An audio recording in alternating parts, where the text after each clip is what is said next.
और अब बारी सिनेमा गुरु की।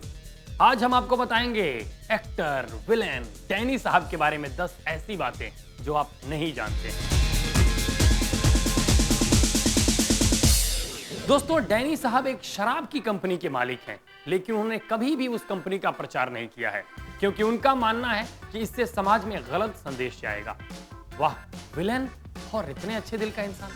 दोस्तों, डैनी साहब FTII यानी film and television institute of India से पास आउट हैं। जया बच्चन जी उनकी बैचमेट थी और उन्हीं के कहने पे डैनी साहब ने अपना नाम छोटा किया। पहले उनका नाम काफी बड़ा था, अब लोग उन्हें डैनी डेंजोप्पा के नाम से जानते हैं। दोस्तों, डैनी साहब शुरुआती दिनों में अपने बिजी शेड्यूल के कारण हॉस्पिटल में एडमिट हो गए। हुआ कुछ यूं था कि फिल्म धुन की शूटिंग लगातार चल रही थी और शूटिंग का माहौल ऐसा था कि सुबह 7 से रात के 12 बजे तक लगातार शूट होता था। डैनी साहब काम के प्रति इतनी दीवानगी दिखा रहे थे कि खाना पीना भी भूल जाते थे और उन्हें इसकी वजह से लीवर में इंफेक्शन हो गया था। वो हॉस्पिटल में एडमिट रहे। बाद में जब वो ठीक होके आए तो उन्होंने 42 प्रोड्यूसरों को पैसे वापस किए जो उन्हें साइनिंग अमाउंट के तौर पे मिले थे। और उसके बाद से डैनी साहब साल में सिर्फ 2 ही फिल्में करते हैं। स्वास्थ्य पहले। दोस्तों, फिल्म शोले में मशहूर विलेन गब्बर सिंह का किरदार पहले डैनी साहब को ऑफर हुआ था, लेकिन उन दिनों डैनी साहब की फिल्म धर्मात्मा की शूटिंग चल रही थी और इसी कारण वो गब्बर नहीं कर पाए। हालांकि इस बात का डैनी साहब को अफसोस नहीं है बल्कि खुशी है। डैनी साहब बड़े फक्र से कहते हैं कि अगर वो फिल्म मैंने कर ली होती तो मुझे अमजद खान जैसा या इस इंडस्ट्री को अमजद खान जैसा एक्टर नहीं मिलता। दोस्तों, डैनी साहब काम के प्रति बहुत ही ईमानदार कलाकार हैं, लेकिन कई बार प्रोड्यूसर्स पे उनके नियम भारी पड़ते हैं। डैनी साहब की जिंदगी के कुछ नियम हैं, जैसे अगर कभी फिल्म की शूटिंग बाहर करनी हो तो वो गर्मियों के दिन में नहीं करते हैं, सिर्फ अक्टूबर के महीने में करते हैं और संडे को डैनी साहब काम नहीं करते। फिल्म नया दौर और लहू के 2 रंग जैसी फिल्मों में गाना गाने वाले गायक कलाकार डैनी ने लक्ष्मीकांत प्यारेलाल के कहने पे सिंगिंग छोड़ दी क्योंकि लक्ष्मीकांत जी का मानना था कि वो बहुत ही अच्छे एक्टर हैं और उन्हें सिर्फ एक्टिंग पे फोकस होना चाहिए। दोस्तों, डैनी साहब बहुत ही अच्छे सिंगर हैं और उन्हें सबसे पहली बार सिंगिंग करने का मौका मिला लता मंगेशकर जी के साथ और ये गाना फिल्माया गया था जॉनी वॉकर पे।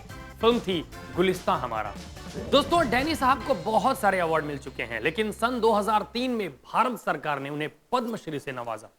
दोस्तों, डैनी साहब फिल्मों में आने से पहले आर्मी ज्वाइन करना चाहते थे और आपको जान के आश्चर्य होगा कि NCC के बेस्ट कैडेट रह चुके हैं, लेकिन 1962 में जब भारत चीन युद्ध हुआ था तो इसी कारण उनकी मां ने आर्मी में जाने से मना कर दिया। हालांकि वो फिल्मों में आर्मी का कैरेक्टर कर चुके हैं। फिल्म अब तुम्हारे हवाले वतन साथियों में और 16 दिसंबर में। दोस्तों, डैनी साहब बहुत ही अच्छे चरित्र अभिनेता हैं, बहुत ही कमाल के विलेन हैं, जबरदस्त कलाकार हैं, लेकिन आप जानते हैं वो बहुत अच्छे पेंटर और बहुत अच्छे राइटर और बहुत अच्छे मूर्तिकार भी हैं। कमाल है डैनी साहब। वैसे ऊपर वाला जो मूर्तिकार है ना, उन्होंने बहुत अच्छी मूर्ति बनाई है डैनी साहब के रूप में और इस मूर्ति के आगे तो हम मंत्रमुग्ध हैं। आपकी कला को देख के हम गदगद हो जाते हैं। फिलहाल हमारे दर्शकों को गदगद कराते हैं, ठुमके लगवाते हैं, झूमने पे मजबूर करते हैं और उनके लिए 5 गाने सुनाते हैं। गाना नंबर 5, 4, 3, 2 और 1। आज के एपिसोड में बस इतना ही। अरे घूर क्यों रहे सरकार, अगले एपिसोड में फिर आऊंगा और भी तड़केदार खबरें लेके, मसालेदार चुटकुले लेके, चटपटे गाने लेके। और आजकल तो मेहमान से क्या मुलाकातें होती हैं, कितनी अच्छी अच्छी बातें होती हैं।